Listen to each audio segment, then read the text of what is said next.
Hi, you all. I'm Maria Devon, the girl next door, and this is Super Top Secret Autistic Development. We're reading The Double by Fyodor Dostoevsky. I am on chapter 10, and I want to tell you that for the first time, I have both feet planted firmly on the ground.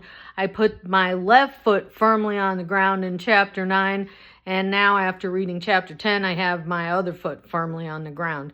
So if you're reading this book and feeling like there's another story in the background that you're aware of but hasn't been said, I don't think you're lost. I think that's the place where you have found yourself.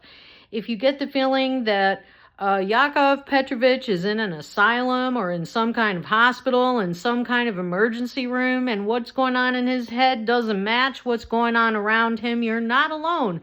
And I've had that feeling throughout the book, but now in 9 and 10, I've put both those feet on the ground.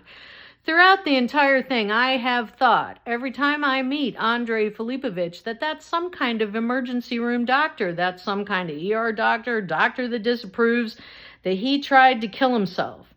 And in this chapter, we again are looking at Golyadkin Jr. running with this green folder, like that green blip in the emergency room that tells you you're alive. And in this chapter, Golyadkin reaches out to touch the double who rejects him.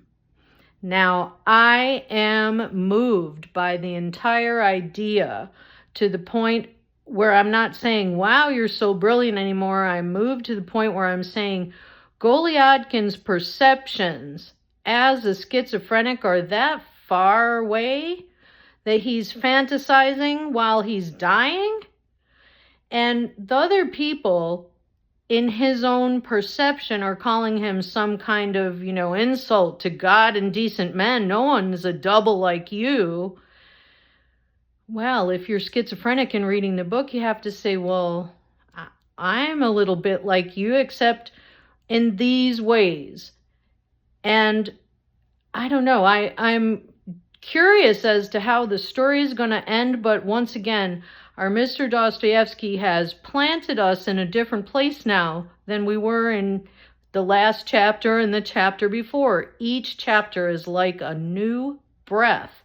Cheers, you all, and let's read chapter 11 next.